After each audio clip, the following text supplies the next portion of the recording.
안녕하셨습니까? 배한숙입니다. 목사님, 정말 부자는 지옥에 갑니까? 그리고 가난하게 살아야 천국에 갑니까? 기독교인은 부유하게, 그리고 즐기면서 살면 안 됩니까? 이런 질문에 대한 두 번째 얘기를 해보려고 합니다. 여러분들께서는 지난번 강의를 듣고 어떤 생각이 들으셨나요? 제28강이었죠. 부자는 왜 지옥에 가는가? 누가복음 16장에 나오는 부자와 거지 나사로의 비유의 이야기를 가지고 말씀을 나누어 드렸습니다. 여러분이 그 부자라면 어땠을 것 같습니까? 저는 말이죠. 그 부자가 굉장히 억울했을 거라 그런 생각이 들었습니다. 왜 그러냐고요? 이런 이유들 때문에 그렇습니다. 첫째는 이 부자는 하나님이 주신 능력으로 부자가 된 사람입니다. 교회에서 흔히 쓰는 말로 하나님의 은혜로 부자가 된 사람이지요. 성경은 곳곳에서 하나님께서 부를 모을 수 있는 능력을 주신다. 하나님께서 가난하기도 하시고 부유하기도 하신다. 하나님께서 하신다. 이 사람도 하나님께서 하신 그 일에 의해서 부자가 되었습니다. 그런데 그 부자였다는 것 때문에 지옥에 갔습니다. 물론 악한 방법으로 부자가 되는 사람들 얘기도 성경에 나옵니다. 그런 사람들은 벌을 받지요. 그런데 이 사람은 그 예수님의 얘기 속에 전혀 그런 무슨 악한 방법으로 돈을 모았다는 얘기는 전혀 없습니다. 그냥 부자였다라고만 되어 있습니다. 좀 억울하겠죠. 두 번째는 또 이런 이야기입니다. 그가 날마다 화롭게 즐기며 살았던 것 사실입니다. 그렇게 기록되어져 있습니다. 그러나 여러분, 이것이 지옥에 갈 죄입니까? 왜냐하면 성경이 그렇게 말하지를 않거든요. 제가 그때도 말씀드렸습니다만 전도서 5장이라든가 8장 등에 보면 인간에게 주어진 몫이라고 나옵니다. 그걸 가지고 먹고 마시고 즐기고 사는 것, 그건 하나님이 인생에게 주신 몫이다. 좋은 일이다. 이렇게 나오거든요. 그런데 그런 일로 지옥에 간다. 만약에 그것이 원인이라고 생각하시는 분들이 계시다면 이분이 얼마나 억울하겠습니까? 셋째는 또 이런 겁니다. 그는 지난번에 말씀드린 것처럼 왕들이 입는 그냥 자색 옷, 그 다음에 혼 베옷을 입었던 사람이죠. 아주 큰 부자였다라는 뜻입니다. 근데 여러분, 제가 성경을 봤더니 믿음의 조상 세 사람, 아브라함, 이삭, 야곱, 이 모든 사람이 다 부자였는데 그냥 부자가 아니고 큰 부자였다고 성경에 나옵니다. 지금 이 이야기 속에 보면 천국을 대표하는, 상징하는 그 아브라함 품에 나사로가 안겨 있는데 그 나사로를 안고 있는 아브라함 큰 부자였어요. 창세기 13장에 나오죠. 그의 아들 이삭도 큰 부자였습니다. 거부였다고 나옵니다. 창세기 26장에요. 그리고 아브라함의 손자인 야곱도 아주 큰 부자였다. 이렇게 창세기 30장에 나옵니다. 더구나 말이죠. 이 야곱은 그 외삼촌 라반의 집에 있을 때 술수를 써서 재산을 누린 사람이잖아요. 그런 얘기가 창세기 30장 뒤편에 나오죠. 그런데 왜 그들은 지옥에 안 가고 이 자색 옷에 고운 베옷을 입었던 이 부자만 지옥에 갔습니까? 매우 저는 억울하겠다 이런 생각을 합니다. 네 번째, 물론 오늘 누가복음 16장의 얘기를 보면 그 부자가 이 거지 나사로를 적극적으로 도와주고 적극적으로 자선을 베풀었다는 얘기가 나오지 않습니다. 그거로 봐서 적극적으로 자비를 베푼 사람은 아닌 것 같습니다. 그렇지만 성경에 이런 말씀이 있잖아요. 그 재산은 팔기 전에도 네 거고 팔아서 바칠 때도 네 거다. 그걸 네 마음대로 할 수 있는 것이다. 여러분, 사도행전 5장에 나오는 이야기입니다. 그 유명한 아나니아와 삽비라가 자기들이 땅을 판 돈의 일부를 감추고 내놓았던 것 때문에 성령을 속였다고 해서 그들이 두 사람 다 그 자리에서 즉사하는 그런 이야기를 기록할 때 있는 말이지요. 우리들에게 주어져 있는 재물이라는 것은 처분을 어떻게 하든 그 사람의 몫이고 그 사람의 자유라는 것입니다. 그가 적극적으로 자비를 베풀지 않았다. 이것이 지옥에 갈 만큼 큰 죄가 될까요? 저는 이런 부분에 있어서도 이 사람은 매우 억울할 것이라고 생각을 합니다. 제가 아까 아브라함 얘기했죠. 아브라함은 어땠을 것 같습니까? 큰 부자였지만 그의 재산을 팔아서 많은 사람들에게 나눠주는 부자였을까요? 그렇지를 않더라고요. 창세기 25장에 보면 아브라함은 자기 재산을 자기 아들들에게 주었어요. 특별히 이삭에게 거의 모든 재산을 주었습니다. 여러분, 이삭은 어땠을까요? 야곱은요? 다윗 왕은요? 그들이 가졌던 모든 것을 팔아서 자비를 베풀고 끝났나요? 그런데 왜 이 부자만 지옥에 있는 것일까요? 왜 이 사람이 지옥에 가야 하는 것일까요? 예, 제가 28강에서 말씀을 드렸습니다. 이 부자가 지옥에 간 것은 부자였기 때문이 아니라는 것입니다. 그렇게들 많은 사람들이 얘기를 하고 그런 해석을 하는 분들이 계시지만 그렇지 않다는 것입니다. 그들 중에 이렇게 말합니다. 그가 부자지만 날마다 호화롭고 즐겁게 사치스럽게 살았기 때문이다. 이 사치는 죄다. 여러분, 앞에 말씀드렸죠. 이건 지옥 갈 만한 죄도 아닙니다. 그리고 그렇게 즐기게 사는 것, 인간에게 주신 하나님의 선물이고 몫입니다. 또 이 사람이 온갖 호사를 누렸다, 살아서. 그래서 죽어서는 지옥에 가야 된다. 그런 이야기도 다른 성경에서는 찾아볼 수가 없는 이야기입니다. 나사로에게 적극적인 자비를 베풀지 않았다. 네, 앞에 말씀 다 드린 이야기입니다. 그것도 역시 지옥에 갈 죄는 아닙니다. 전 재산을 팔아서 사람들에게 나눠주지 않았다. 아브라함도 그렇게 하지 않았는걸요. 그건 역시 이 사람이 지옥에 갈 이유는 아니라고 생각이 됩니다. 저는 이 부자가 지옥에 갔다라고 묘사되어 있는 이야기는 그런 것을 얘기하려는 것이 아니라고 생각합니다. 이 사람은 그것 때문에 지옥에 간 것이 아니라는 말씀이죠. 그럼 무엇 때문에 갔느냐? 제가 지난번 강의 마지막에 회개라는 단어를 꺼냈습니다. 내나 본문에 있는 이야기죠. 누가복음 16장 본문에. 여러분, 오늘 그 얘기를 조금 더 확대해서 얘기를 하겠습니다. 좀 더 정확하게 말하면 말씀 때문입니다. 하나님께서 모세와 선지자들, 즉 하나님의 말씀을 전하라고 소명을 준 그 사람들이 전한 말씀 때문에 지옥에 갔다고 해석하는 것이 맞다라는 말씀입니다. 그게 무슨 말씀일까요? 이 사람이 아브라함을 아버지라고 부릅니다. 그 비유 속에서. 그리고 너희에게 모세와 선지자가 있지 않느냐? 즉 그들이 남긴 말씀이 있지 않느냐? 이 사람이 그 말씀을 들었다라는 것이 거기에 암시되어져 있습니다. 그런데 왜 이 사람이 지옥에 갔을까요? 그 말씀대로 살지 않았다라는 것입니다. 그 말씀대로 살지 않으면서도 회개하지 않았다는 것입니다. 그걸 뉘우치지 않았다는 것입니다. 그 행동을 고치지 않았다는 것입니다. 이것이 모세와 선지자들이 있다. 그들을 통한 말씀이 있다.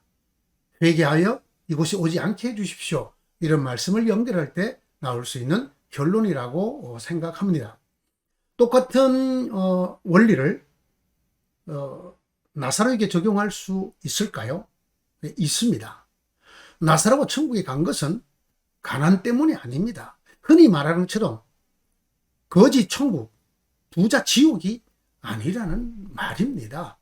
당연히 부자가 부자였기 때문에 지옥에 간 것이 아니라면 나사로도 거지였기 때문에, 가난했기 때문에 천국에 간 것은 아닙니다. 더구나 그가 빌어먹는 거지 정도로 비참한 삶을 살았고 온몸에 헌대가 나서 개들이 와서 핥을 정도의 그런 육체적인 장애와 고통까지 가진 사람이었기 때문에 그 보상 차원에서 천국에 간 것은 더더욱 아니라는 말입니다.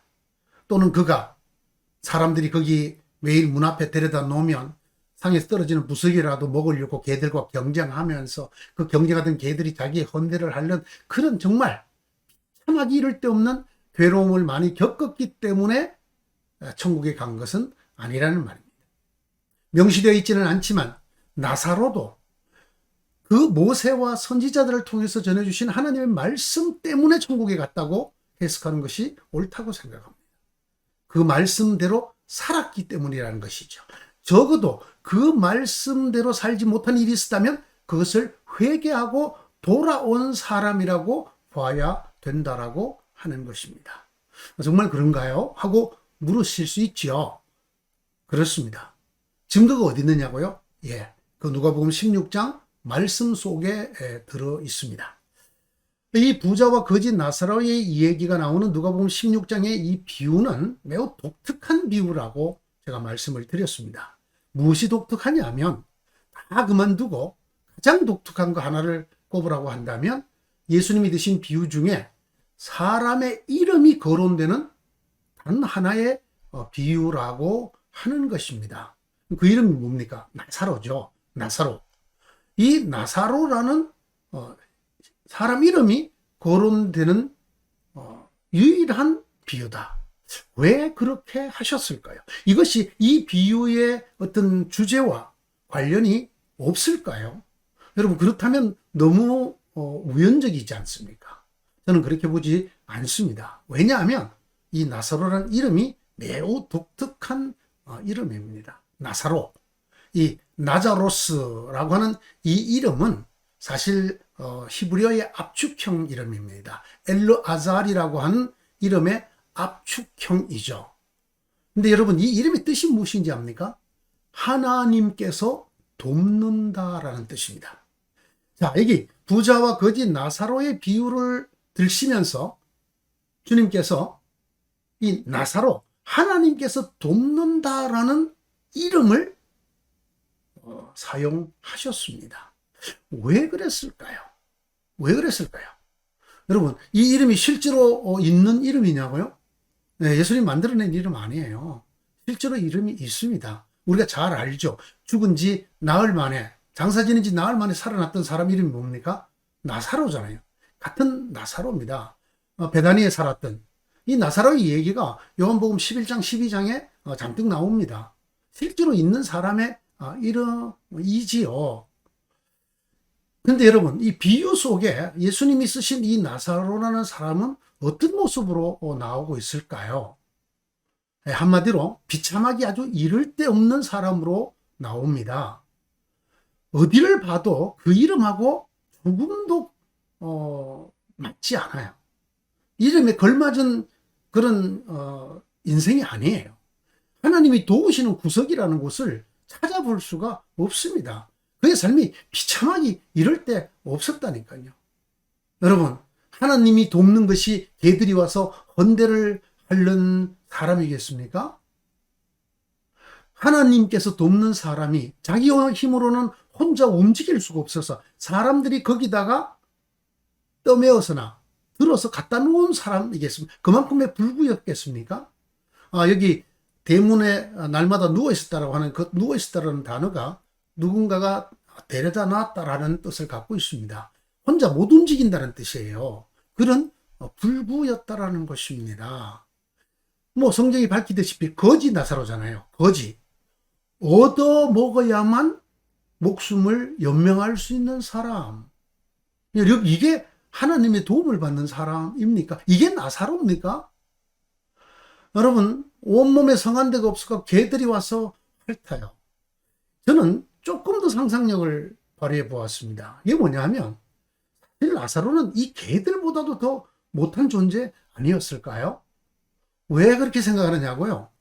여러분, 주인의 상에서 떨어지는, 그 부자의 상에서 떨어지는 음식 부스러기를 개들은 안 먹으려고 했을까요? 개들은 먹으려고 하지 않았을까요? 개들도 달려들어서 먹으려고 했을 겁니다. 그렇다면 개들이 빨리 움직이겠어요? 이 헌대투성이 혼자 힘으로 움직일 수도 없는 거지 나사로가 빨리 움직이겠어요? 개들이 빨리 움직였을 겁니다. 개들은 나사로의 경쟁자였을 겁니다. 그러면서 빵부스러기를 다 먹은 다음이든지 먹지 않을 때 그의 헌대를 핥는 그런 정말 여기 묘사되어 있는 정말 개의 하나 같은, 아니 그 개들보다도 비참한 그런 모습이 묘사가 되어 있습니다. 근데 그 사람의 이름이 하나님께서 도우신다라는 이름을 갖고 있습니다. 왜 이렇게 하셨을까요? 왜 주님께서 이런 이름을 여기 굳이 쓰셨을까요? 성경 전체에서 단 한 군데 말입니다. 이런 뜻을 우리에게 전하는 것이 아닐까요? 여러분, 나사로, 그가 지금 할 수 있는 게 무엇입니까? 그는 아무것도 할 수 없습니다. 제가 말씀드렸잖아요. 그는 스스로 움직일 수도 없는 사람입니다. 매일 사람들이 그를 그 대문 앞에 갖다 놓아 주었을 것입니다. 나사로가 그 빵 부스러기로 배를 채우려면 개들이 먹고 남을 만큼 빵 부스러기가 많았어야 될 것입니다. 제발 개들이 다 먹어 치우면 안 되는 것이었을 것입니다. 또는 상처가 너무 심해서 그 상처를 긁느라고 그만 빵 부스러기가 떨어지는 것들을, 음식이 떨어지는 것들을 놓쳐서는 안 될 사람이었을 것입니다. 정말 그 개들의 자비까지 받아야 될 만큼 그가 할 수 있는 것이 아무것도 없는 사람입니다. 그런데 여러분, 이 나사로가 할 수 있는 게 딱 한 가지가 있어요. 그게 뭐냐면 기도입니다. 기도는 할 수 있죠. 누구에게 기도를 할까요?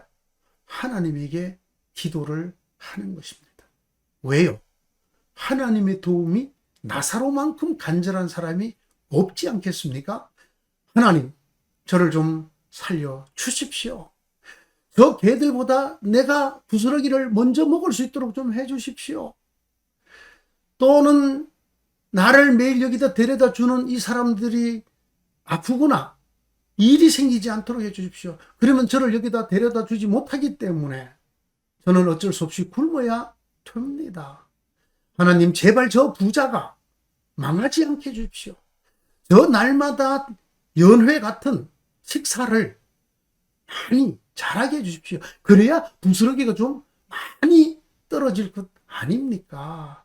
이 부자가 망하지 말고 제발 매일 호화롭게 먹고 마시게 해 주십시오. 이런 기도를 하지 않았을까요? 하나님, 저를 제발 좀 도와주십시오. 제가 이 말씀을 준비하다가 떠오르는 말씀이 하나 있었어요. 그게 뭐냐면 음성 꽃동네에 있는 큰 돌에 새겨져 있는 그런 글이었어요. 이런 내용입니다. 얻어먹을 수 있는 힘만 있어도 그것은 주님의 은총입니다. 그 음성 꽃동네를 시작하게 된 계기의 한 사람이었던 그 최귀동 할아버지, 그 할아버지의 말씀을 새겨 놓은 것이지요. 얻어먹을 수 있는 힘만 있어도 그것은 주님의 은총입니다. 여러분, 이 최기동 할아버지의 기도가 더 간절했을까요? 나사로의 기도가 더 간절했을까요? 나사로의 기도 내용이 명시적으로 기록되어 있지는 않습니다만 저는 나사로의 기도가 더 간절했을 거라고 생각합니다. 왜냐하면 최기동 할아버지는 찌그러진 깡통을 들고 걸어 다니면서 얻어먹을 수 있는 힘이라도 있었습니다. 나사로는 혼자는 다닐 수가 없고 개들이 먹고 남기고 개들보다 먼저 먹지 않으면 그 음식 부스러기조차도 먹을 수 없는 그런 사람이었으니까 그의 기도가 얼마나 더 간절했을까요? 바로 이것이 나사로라는 것입니다. 바로 이렇기 때문에 나사로라는 것입니다. 그래서 그의 이름이 나사로라는 것입니다. 하나님 도와주십시오. 하나님께서 도우신다. 하나님 도와주십시오. 이것이 그의 이름이 될 수밖에 없었다고 저는 생각을 합니다. 주님께서 그런 이름을 만들어서 얘기하셨다고 생각을 합니다. 아니, 그런 이름이 있는 것 중에 가져다가 쓰셨다고 저는 생각을 합니다. 나사로, 하나님께서 도우신다. 자기는 자기를 도울 수가 없습니다. 나사로는 현재. 누가 도와야 됩니까? 하나님이 도와주셔야 됩니다. 그야말로 육신의 나사로는 해결할 수 없지만 이 나사로의 이름대로 하나님이 도와주셔야만 됩니다. 사람이 도와줍니까? 아닙니다. 누가 도와줍니까? 하나님이 도와주어야만 살아 있을 수 있는 사람, 그가 나사로입니다. 그의 이름이 나사로라는 것입니다. 하나님만이 도우실 수 있습니다. 하나님께만 도움이 있습니다. 그래서 그는 밤낮 없이 하나님만 바라보았을 겁니다. 하나님께만 기도했을 거라고 저는 생각을 합니다. 자신에게도 사람에게도 아무런 의지도 도움도 구할 수도 요구할 수도 없는 사람. 그만큼 비참한 사람이었기 때문에 역설적으로 그의 이름이 나사로였다는 것입니다. 이것이 나사로는 이름을 가진 인생이라는 것입니다. 여러분 성경에서 특히 이제 마가복음과 누가복음에 나오는데 이런 말씀 혹시 기억이 나실지 모르겠습니다. 가난한 자는 복이 있다. 그들이 천국을 얻을 것이다. 가난한 사람은 복이 있다. 천국이 그들의 것이다. 그 유명한 산상보훈에 나오는 말씀이지요. 많은 사람들이 이것을 가지고 이 땅에서의 경제 사회적인 상황이 천국, 하나님의 나라를 결정한다고 힘주어 말하는 성경으로 쓰이는 본문입니다. 근데 여러분, 이 마태복음과 누가복음에 나오는 가난한 자가 복이 있다, 천국이 그들의 것이다 라고 되어 있는 이 말씀의 가난한 자라는 단어의 뜻입니다. 놀랍게도 이 단어의 뜻이 나사로의 지금 비참하기 이를 데 없는 상황하고 똑같은 뜻을 갖고 있습니다. 그냥 못 산다는 뜻이 아닙니다. 너무 가난해서, 너무나 가진 것이 없어서, 이건 돈만이 아니라 재산만이 아니라 능력도, 또 자기가 의지하고 도움을 구할 수 있는 사람들, 어떤 의지도 할 데가 없고 어떤 것도 자기에게 힘이 될 수 없는 상태의 가난한 사람, 그렇게 비참한 사람을 뜻합니다. 그래서 이 사람이 어떻게 하겠습니까?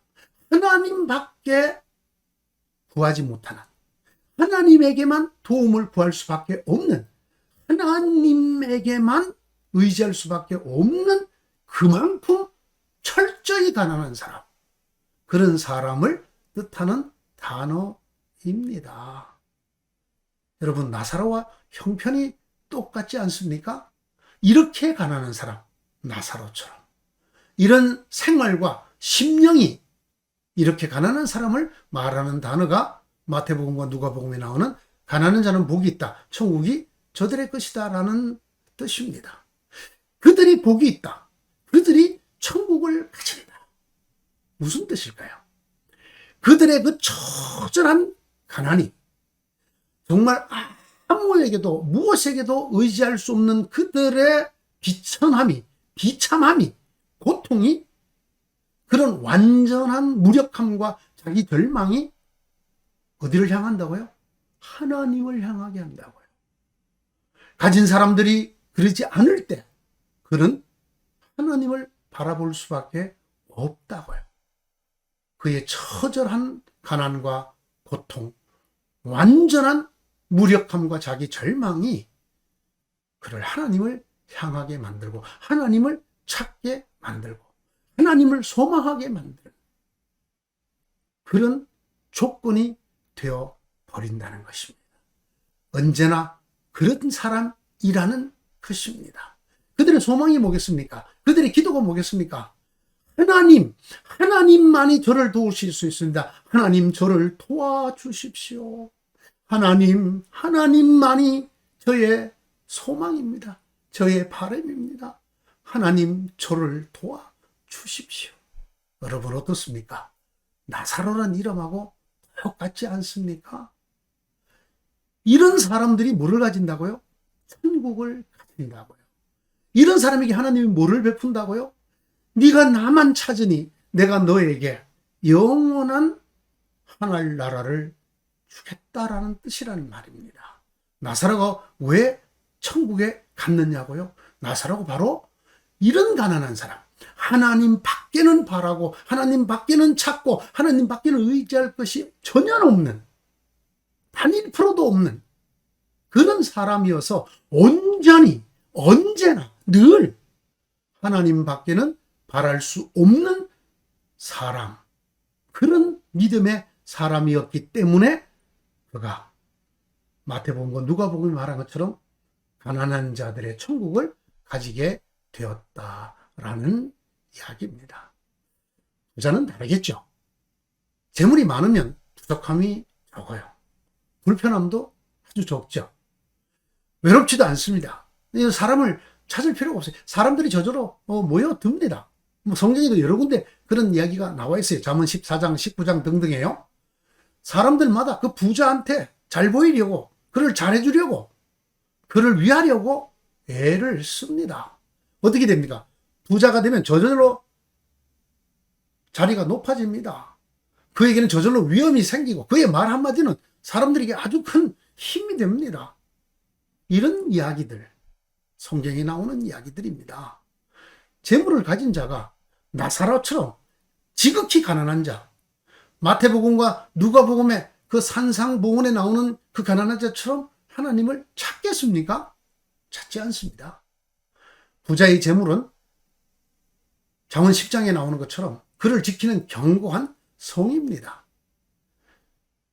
나사로나 이 절망적인 가난한 사람들이 하나님께 구해야 될 것을 그의 재물이 다 해결해 줍니다. 좀 확대해서 말을 하자면 하나님께서 하셔야 될 일을 부자들은 그 재물이 다 해결을 합니다.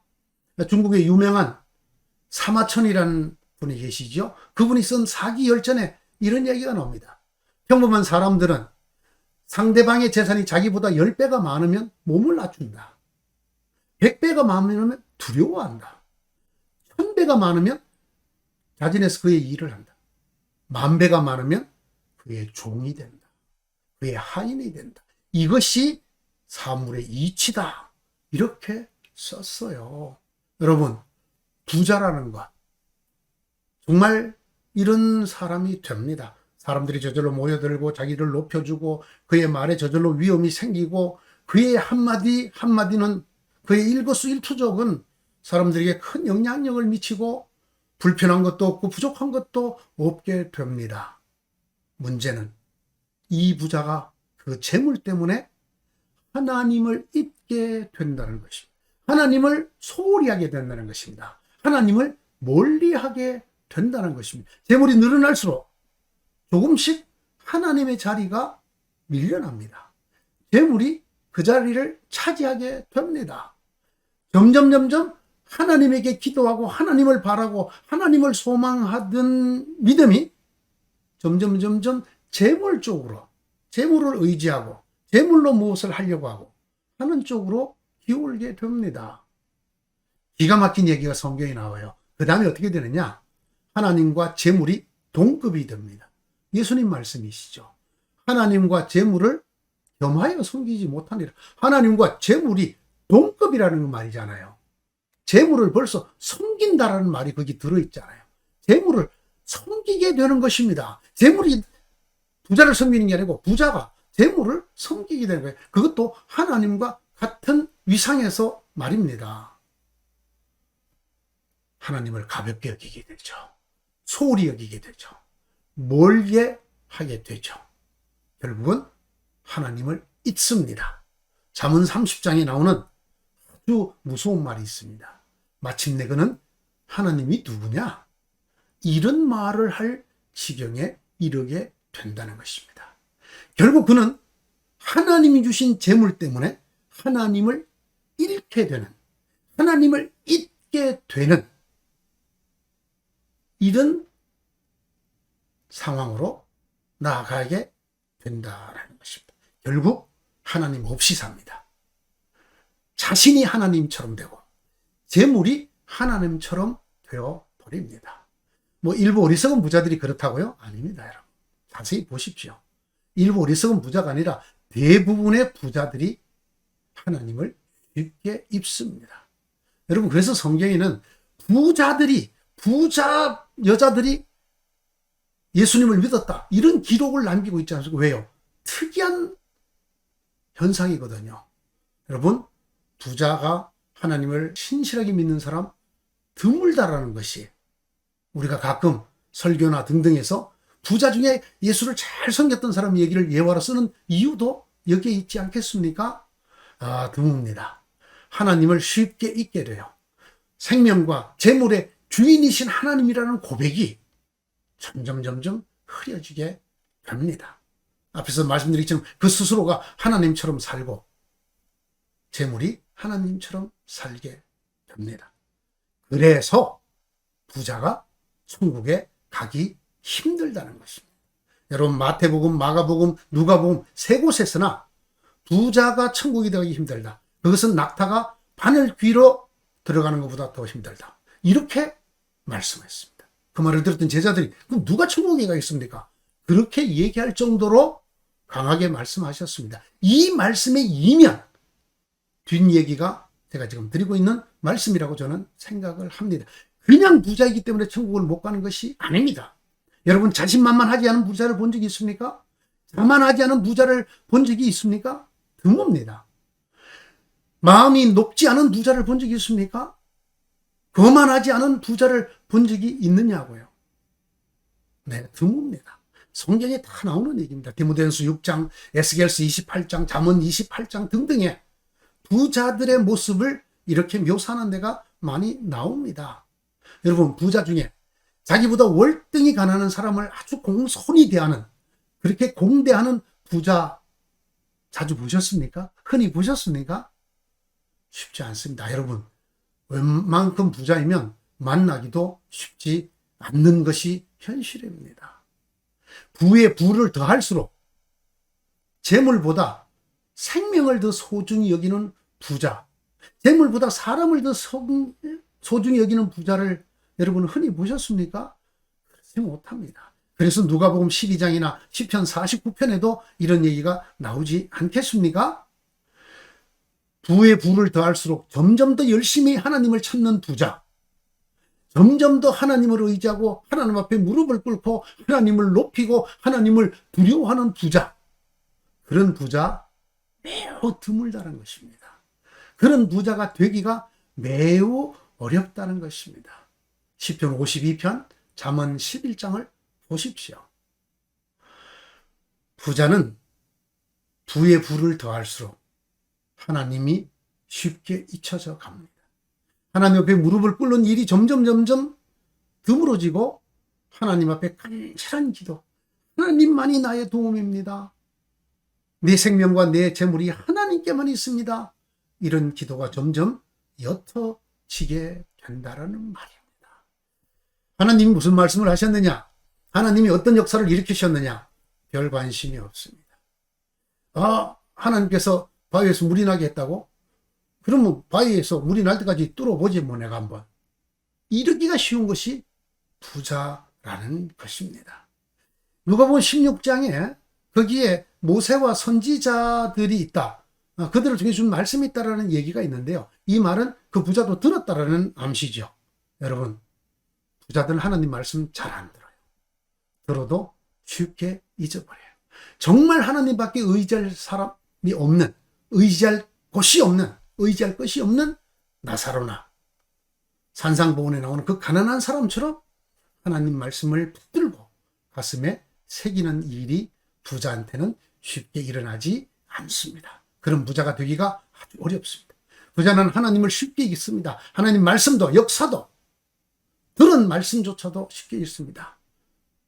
그러면 부자가 이 모든 것을 쉽게 뉘우칠까요?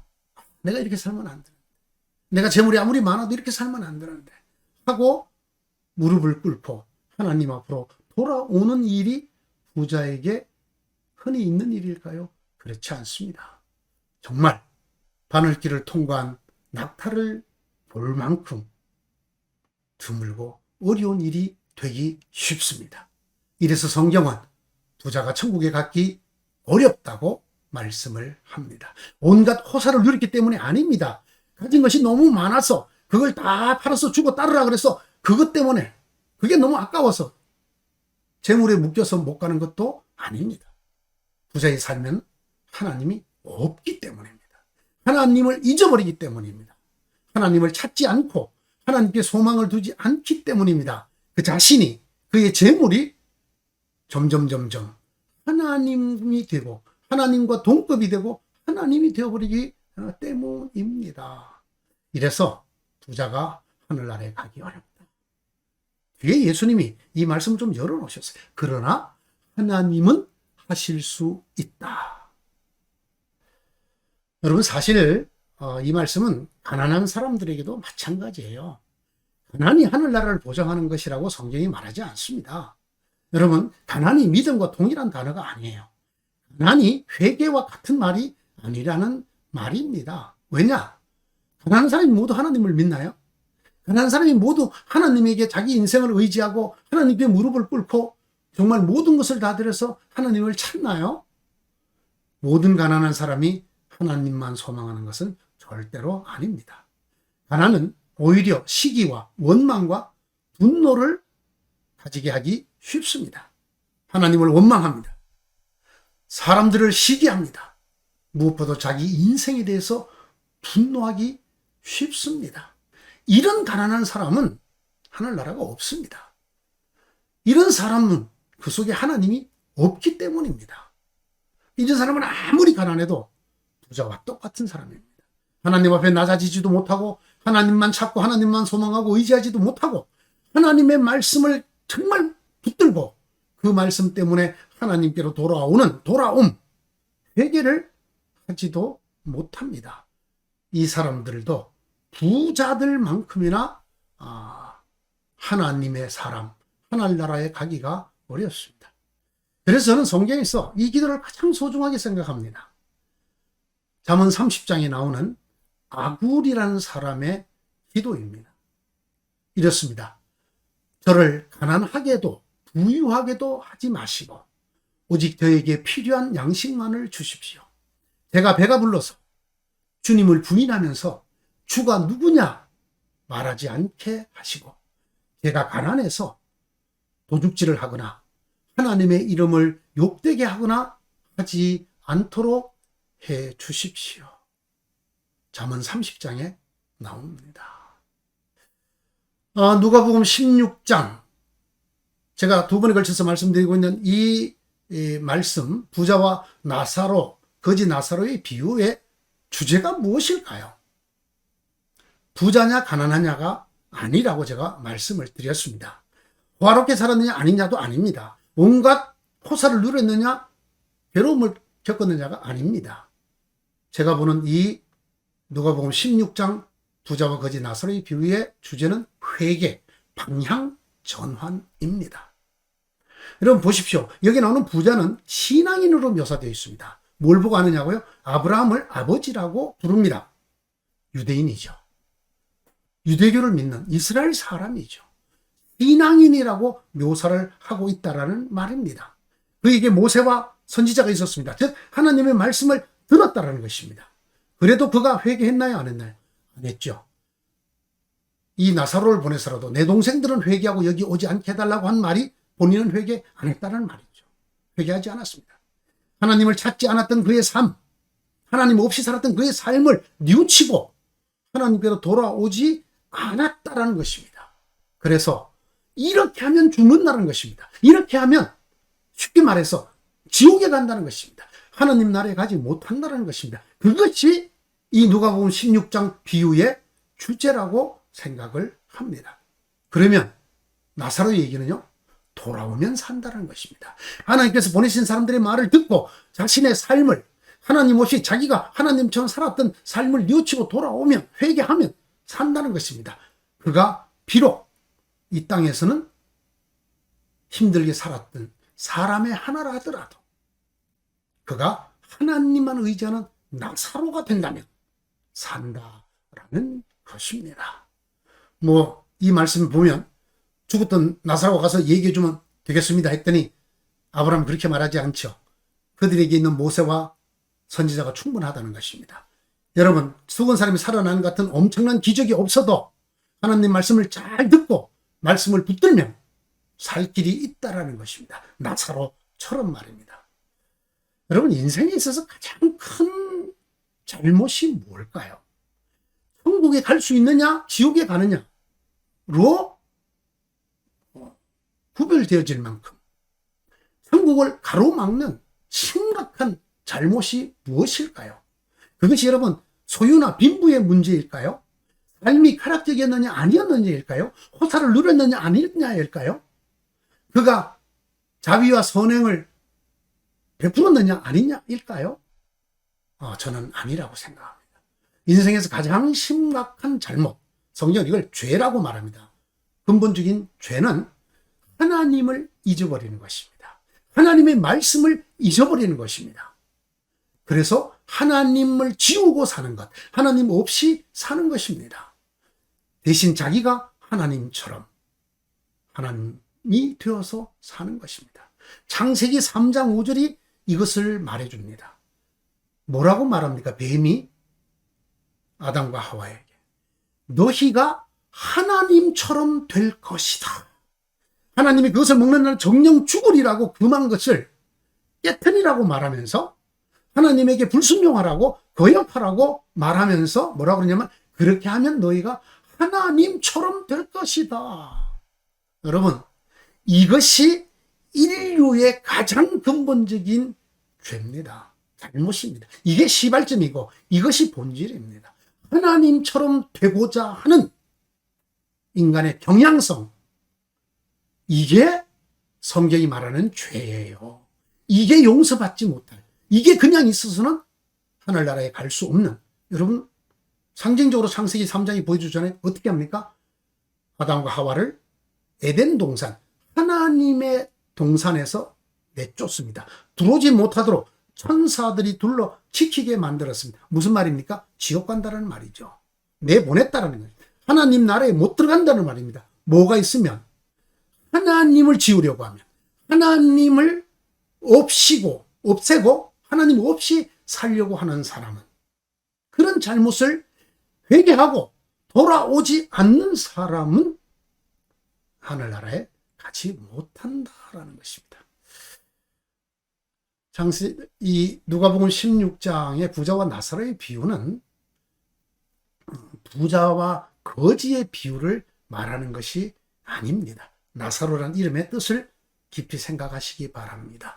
이 비유는 우리에게 이렇게 묻는 것입니다. 네가 부자냐 거지냐가 아니라 너에게 하나님이 있느냐 없느냐, 너는 하나님이 없는 부자냐, 재물 때문에 하나님이 없어진, 너는 아무것도 의지할 수 없기 때문에 개들이 너의 헌대를 하도록 내버려 둘 수밖에 없을 정도로 너는 무력하고 비참하기 때문에 하나님밖에 도움이 없다고 생각하는 나사로냐, 하나님께서 도우신다이냐 아니냐를 우리에게 묻는 것입니다. 너는 정말 너의 신앙은, 너의 인생은 하나님께서 도우신다에 뿌리를 두고 있느냐 아니냐, 이것을 캐묻고 있는 것입니다. 하나 더, 네가 만약 잘못된 방향에 부자처럼 재물 때문에, 인간 때문에 하나님 없이 살아서 정말 하나님이 계시는 곳에는 들어갈 수 없는 존재가 되었더라도 네가 말씀을 듣고 여러 가르침을 받고 하나님께로 방향 전환을 했느냐 안 했느냐, 방향 전환을 성경의 용어로는 회개라고 합니다. 저는 바로 이것이 누가복음 16장 부자와 나사로의 비유의 핵심이라고 생각을 합니다. 부자와 거지가 아니라 부자와 나사로, 하나님만이 나의 도움이시다와 그렇지 않은 사람의 비유라고 생각을 합니다. 제가 염려스러운 게 하나 있습니다. 요즘 많은 가르침 중에 특히 상당히 지적이고 그리고 굉장히 이렇게 진보적이라고 생각하는 이 기독교 좌파들 중에, 기독교를 굉장히 유물론적으로 가르치려고 하는 사람들 중에 이 비유를 들어서 현세의 사회 경제적 상태가 천국과 지옥을 결정한다. 부자들 너희들 절대로 천국 못 간다. 가난한 사람들 너희들이 천국이다. 여러분, 성경의 하늘나라는 이 활빈도의 천국이 아닙니다. 나사로의 천국입니다. 하나님이 있느냐 없느냐에 달려 있는 것입니다. 오늘 여기까지 하겠습니다. 감사합니다.